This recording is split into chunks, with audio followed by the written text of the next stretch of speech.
1-2 საათის ინტერვალში შევა ეს შუამდგომლობა, მოიხსენებათ ბათუმის სასამართლოში შედის ეს შუამდგომლობა. შემდეგ სადღაც 24 საათის განმავლობაში სასამართლო უნდა იმსჯელოს საათში შუამდგომლობის დაშვებაზე და შემდეგი 48 საათის განმავლობაში უნდა იყოს საკითხის განხილვა. ანუ შემჭიდროვებული ვადებია ამისთვის და ჩვენ ველოდებით აი შეტანიდან უკვე დავითვლით დროს. კი ბატონო, რაიმე ვადებში შეზღუდვა აქვს თუ არა ამ ხრივ სასამართლო შეიძლება გაწელოს თუ უფრო სწრაფად ეს თქვათ გამომდინარე ჯანმრთელობის მდგომარეობიდან, შიმშილობის 33 დღიდან, ანუ სასამართლოს რა ეს თქვათ საზღვრები აქვს თუ არა ამის განსახილველად? როგორც ვთქვი, სასამართლო შემჭიდროვებულია ვადებში ჯერ 24 საათი დასაშვებობაზე და შემდეგ 48 საათი ისედაც შემჭიდროვებული ვადებია. და ვნახოთ ახლა ამ ვადებს ბოლომდე ამოწურავს, ასე ვთქვათ, თუ უფრო ოპერატიულად განიხილავს ყველაფრის გათვალისწინებით, მაგრამ მინდა კიდევ ერთხელ გაუსვა ხაზი გუშინ ვისაუბრე ამაზე, ამ შუამდგომლობაში არ არის საუბარი მზიას შიმშილობაზე. ეს შუამდგომლობა არ არის დაყენებული მზიას შიმშილობის გამო. არც ერთი სიტყვა არ არის ნახსენები აქ მზიას შიმშილობაზე და მისი ჯანმრთელობის მდგომარეობის დამძიმებაზე აი ამ შიმშილობის გამო, ვინაიდან ეს მისი პრინციპული პოზიცია იყო და ასე ვთქვათ, იცით, ვთქვათ, ეს პროტესტი რას უკავშირდება, ეს პროტესტი სხვა ტიპის პროტესტია, რომელიც უკავშირდება აი მის საქმესთან და არა მხოლოდ მის საქმესთან დაკავშირებულ უსამართლობებს, უკანონობებს, ეს არის მისი პროტესტი ამ უკანონობების წინააღმდეგ და ამიტომ ჩვენ ვითხოვთ სამართალს, სულ ამას ვამბობ მე, ანუ ჩვენი ყველა მოქმედება არის სამართლებრივად დასაბუთებული, ეს შუამდგომლობაც სამართლებრივ არგუმენტებზეა დაყრდნობილი და არც ერთ შემთხვევაში არ აკეთებს აპელირებას აი ამ უმძიმესი პროტესტის ფორმაზე, რასაც მზია მიმართავს. კი ბატონო, უბრალოდ აღკვეთის გაუქმების მოთხოვნით, როცა მიმართავთ რაღაც ახალი გარემოება ხომ უნდა იყოს საფუძველი. ამ შემთხვევაში რა არის თქვენი საფუძველი? დიახ. ახალი გარემოებებია სწორედ საფუძველი, დიანა, ეს განჩინება, ეს უკანონო პატიმრობა მზიას ეყრდნობოდა ორ საფუძველს, ვითომ ორ საფუძველს, აი ამ ეფემერული დასაბუთებით, აღკვეთის რომ მზია მოახდენდა მოწმეებზე ზეწოლას, ამის რისკი იყო და მეორე ის რომ ის პირველად დააკავეს ადმინისტრაციული წესით და მიუხედავად ამისა ხელახლა ჩაიდინა თურმე ჯერ ადმინისტრაციული სამართალდარღვევა ჩაიდინა და მერე ჩაიდინა ეს დანაშაული, ასე ვთქვათ, ეგრეთ წოდებული. დიახ. ეხლა ჩვენი ახალი გარემოებები რას ეყრდნობა? პირველი ის რომ საქმის მასალები ავიღეთ, ვნახეთ, მთელი მოწმეთა ბაზა არის 6 პოლიციელი. 6 პოლიციელი, რომელიც ადასტურებს, რომ ბატონ დრებუაძეს ლოყა გაუწითლდა, ну, სხვადასხვა ლოყა ყურის არე, ლოყა და ყურის არე, ამაზე ვისაუბრე. ეს არის მთელი ბრალდების მოწმეები, თვითონ დაზარალებულის გამოკითხვა, რომელიც ამბობს გამიწითლდა და მეტყინა და 6 პოლიციელი. თუმცა მზიას აღკვეთის დასაბუთება ეყრდნობოდა იმას, ასე ვთქვათ, ეფემერულ რაღაც მოლოდინებს, საფრთხეებს, რომ აი მომიტინგეები, დემონსტრანტები უნდა გამოვკითხოთ, არ ვიცით იქ ვის რა კავშირები არ მზიასთან და აი მზია მოახდენს ზეწოლას და ასე შემდეგ. ანუ დღევანდელი მოცემულობით არის 6 პოლიციელი და მზიას პატიმრობის მერე სულ 4 პოლიციელი გამოიკითხა, 2 მანამ იყო გამოკითხული. გამოდის რომ მზიას პატიმრობა გამოძიება სჭირდებოდა იმისთვის, რომ ეს 4 პოლიციელი გამოეკითხა დიანა და ამ 4 პოლიციელს ეთქვა, რომ დრებუაძეს გაუწითლდა ლოყა. ეხლა ვინმე მეტყვის, რომ ამ 4 პოლიციელის გამოკითხვა არ შეიძლებოდა მზიას თავისუფლების პირობებში და არ იტყოდნენ, რომ ლოყა გაუწითლდა, სხვა დასაბუთება მის პატიმრობას ამ ნაწილში არ აქვს. ანუ დასაბუთერი, ანუ რითიც იყო დასაბუთებული მზია ამაღლობელის პატიმრობა, ეს საფუძვლები მოიშალა იქედან გამომდინარე, რომ მათ ჩვენება მისცეს უკვე. სწორად გავიგე?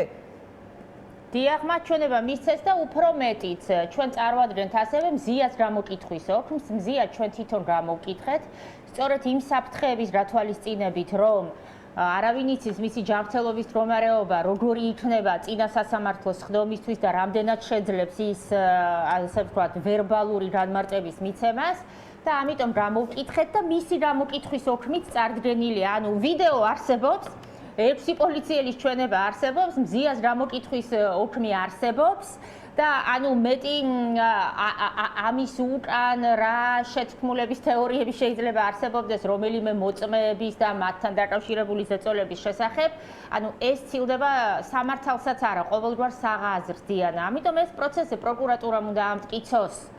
რატომ უნდა იყოს მზია პატიმრობაში, მაშინ როდესაც თვეზე მეტი გავიდა და სულ 6 პოლიციელი ყავთ გამოკითხული და ანუ ის პოლიციელები რას ამბობენ, კიდით ხარით ადრე რო ლოყა გაუწითლდა, ანუ ამ ღირებულებაზე მეტი ღირებულება მათ ჩვენებას არ აქვს. კი ბატონო, საინტერესოა მაია სხვათა შორის TV-ის ახალმა ამბებმა გააშუქა ეს 4 პოლიციელი, მათი ვინაობა, სადაც ისინი ყვებიან აი ამ გაწითლების დეტალებს და როგორც TV-ი იტყობინება არის იდენტური ეს ჩვენებები წინადადების წყობით, პროცესის აღწერის თანმიმდევრობით და ასე შემდეგ, ანუ ესეც რისი ნიშანი შეიძლება იყოს ამ საქმეში.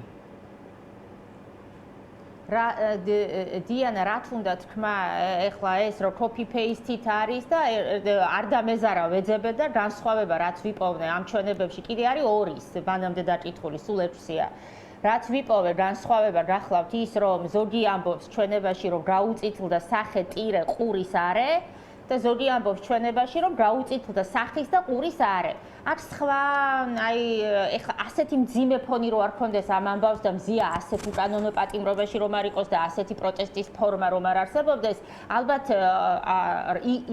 ირონიის თემა იქნებოდა ეს სინამდვილეში. აქ არის სხვა მაგალითად რომ დაამძიმონ მათი აღქმით მზიას მიერ ჩადენილი ქმედება დაახლოებით ასეთი ფრაზებია რომ ძლიერად მოქაჩა ტანთცმული ქურთუკი, აი ტანთცმული სიტყვა გაგიგიათ, ან რამდენი ადამიანი შეიძლება გამოიყენებდეს ამ სიტყვას დიანა, ყველა ჩვენებაში არის რომ ძლიერად მოქაჩა ეს ხო, მეც აი ძლივს ვიმეორებ, ძლიერად მოქაჩა ეს ტანთცმული ქურთუკი, ვითომ რაიმეს ამძიმებს, არა ტანთცმული რო არ ყოფილიყო რა. ანუ წარმოგიდგენიათ, იმიტომ ვამბობ, აი ასეთი დონის საქმეა ეს, აი ამ საქმეზე ვსაუბრობ ჩვენ და ამ საქმეზეა მზია პატიმრობაში. ეხლა გადავიდეთ მეორე ნაწილზე, მის უკანონო ადმინისტრაციული წესით დაკავებაზე, ხო? გუშინ ვაჩვენეთ ჩვენ ეს პრესკონფერენციაზე და წარვადგენთ სასამართლოში. მზიას ადმინისტრაციული დაკავების ოფი, რომელიც დევს საქმეში და წერია იქ, რომ თურმე მზია პოლიციელებს ეძახდა ძაღლებო, ღორებო და ასე შემდეგ და არაერთხელ თურმე და ვერ გააჩერეს ეს ქალი, ასე წერია ამ აღწერილობაში. მაშინ, როდესაც არის მედია სივრცეშიც და რასაკვირველია, თქვენ შეგიძლიათ აჩვენოთ და ჩვენც გადავეცით და ყველასთვის ცნობილია საჯარო სივრცეში ეს კადრები, როგორ აკავებენ მზიას. ანუ ჩანს დაკავებამდე, დაკავების მომენტში, დაკავების შემდეგ ეს ადამიანი აკრავს. გვილაპარაკია მაია ეთერში, როგორ მორჩილად მიყვება პოლიციას აი ამ სტიკერის გაკვრის შემდეგ პირველი დაკავების დროს. დიახ. და იქ ისმის კიდევაც დგებუაძის ხმა, ეკითხები აღშფოთებული ხალხი ეკითხება რატო აკავებთ და ბატონი დგებუაძის ხმა ისმის რომ აკავებთ 150-ე მუხლით შენობაზე სტიკერის რაყვრისთვის. და მის სამართალდარღვევის ოფში არის 173 მუხლი, რაც გითხარით, აი ეს შეთითხნილი. ანუ ნახეთ უკანონობების კასკადი. დააკავეს უკანონოდ 150-ე მუხლით და ჩანს ამ საფუძვლით მისი დაკავების უფლება არ არსებობდა და არც სტიკერის რაკვრა არ არის სამართალდარღვევა. დააკავეს სხვა საფუძვლით, ოქმი შეუთითხნეს სხვა რამეზე და იმ შეთითხნილი ოქმით შემდეგ დააპატიმრეს დიანა. ამიტომ ჩვენ ახლა ამ ვიდეო მასალასაც წარვადგენთ სასამართლოს და ვეტყვით, აი რასაც დააყრდენი შენ მისი უკანონო პატიმრობა, აი შეხედე ახლა ამ ვიდეოებს და აღარ არსებობს. ეს უკანონო ვიზუალურად ჩანს, რომ სხვა რამეზე დააკავეს ადამიანი, ახლა აღარაფერს ვამბობ, რომ ეს ოქმი დასაჩივრებულია, ადმინისტრაციული დაკავების ოქმი, მაგრამ დღემდე განხილული არ არის და არც განიხილავენ ალბათ და იქნება ასე უსასრულოდ. ანუ იმ საქმეზე მზია ჯერ სამართალ დამრღვევიც არ არის, იმიტომ რომ შემდეგი პროცესი არ განხორციელებულა. ეს გახლავთ სამართლებრივი არგუმენტები დიანა, რის გამოც ეს არის ახალი არსებითი გარემოებები, რომელიც ყველა შემთხვევაში დღეს სასამართლომ უნდა განიხილოს და ბრალდება უნდა პროცესზე გამოცხადდეს და ამტკიცოს რომ ამ გარემოებების გათვალისწინებით არა მზიას პატიმრობა დღეს არის ერთადერთი საშუალება, რომელიც უზრუნველყოფს აღკვეთის ღონისძიების მიზნებს, აღარაფერს ვამბობ თავად ბრალდების აბსურდულობაზე. ბრალდების ეს არის манипулირებული ბრალდება, ანუ მთავარი ამბავი სტრასბურგის სტანდარტით, რომ გამართლებული იყოს პატიმრობა, თავარი გარემოება არის ის, რომ ჩადენილი ქმედება უნდა იყოს მძიმე, დიანა, უნდა იყოს სიცოცხლის და ჯანმრთელობის წინააღმდეგ მიმართული ამ საფრთხის შემცველი. და ჩვენ შემთხვევაში მზიას საქმეს ხელოვნურად, ანუ манипулირებული კვალიფიკაცია ადევს, იმიტომ რომ მის მიმართ ხანგრძლივად პატიმრობა შეინარჩუნონ და სინამდვილეში ეს ამბავი არის ერთი სილა, რომელიც არ არის თავდასხმა. გუშინაც ხსნიდი, აი თავდასხმა არის მაგალითად ზოგიერთ სახელმწიფო სპიკერს როგავასთან დაკავშირებით კომენტარი მოვისმინე, რომ ეს არის მცირე ინციდენტიო, როგავას, როდესაც პოლიციელი ესხმის თავს და აყენებს სიცოცხლის და ჯანმრთელობისთვის საშიშ დაზიანებას. ასეთივე თავდასხმა იყო თქვენს ჟურნალისტებზე და ოპერატორზე. ეს იყო თავდასხმა სიცოცხლის და ჯანმრთელობის წინააღმდეგ. როგავას შემთხვევაში ძლივს გადარჩა ადამიანი ხო ნახეთ? და ეს იყო მცირე ინციდენტიო. აი მცირე ინციდენტი იყო მზიას სილა, რომელსაც მოყვა პოლიციელებს რო კითხოთ სახის გაწითლება და როგავას და თქვენი ჟურნალისტების ინციდენტი იყო თავდასხმა სიცოცხლის და ჯანმრთელობის წინააღმდეგ, რომელსაც მართლაც მოყვა ამ ტიპის ზიანი მათი ჯანმრთელობის, დიანა. აი ეს ვიზუალურად ადამიანმა უბრალოდ რო შეადაროს რა არის თავდასხმა და რა არის მცირე ინციდენტი. ანუ მზიას შემთხვევაში ეს მცირე ინციდენტი ყველაზე მძიმე შემთხვევაში არის ადმინისტრაციული სამართალდარღვევა. ყველაზე მძიმე შემთხვევაში, თუმცა მე ვთვლი, რომ არც ის ადმინისტრაციული სამართალდარღვევა არ არის. ეს არის მთელი ეს საქმე, ამიტომ სასამართლო ეხლა ამ რეალობის წინაშე დგას. ბრალდების პრინციპულებები არის სულ ეგ, რომ გაუწითლდა ლოყა და ეტკინა და თავდასხმის დროს ეს არ არის მაკვალიფიცირებელი.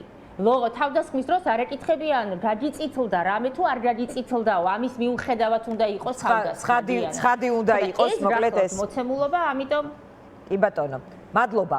მაია, ძალიან დიდი მადლობა, ველოდებით რა აღარ შეგაწყდა. კი ბატონო, ველოდებით ამ პროცესს, ველოდებით მოსამართლის გადაწყვეტილებას. მართალია თქვენს ამბობთ და თავად პატიმრის განწყობა მზიას, რომ მისი შიმშილობა არ იყოს აქ ფაქტორი, მაგრამ როგორ არ უნდა იყოს 33 დღეა და მოსამართლეს თავისი გადაწყვეტილებითაც შეუძლია ახლა აი ამ ადამიანის სიცოცხლის და გადარჩენისთვის გააკეთოს და სამართლიანობისთვის, როგორც თქვენ ამბობთ, ჩვენ ვიბრძვით სამართლიანობისთვის ამ პროცესში. ძალიან დიდი მადლობა, მაია მწარიაშვილი იყო ჩვენი სტუმარი.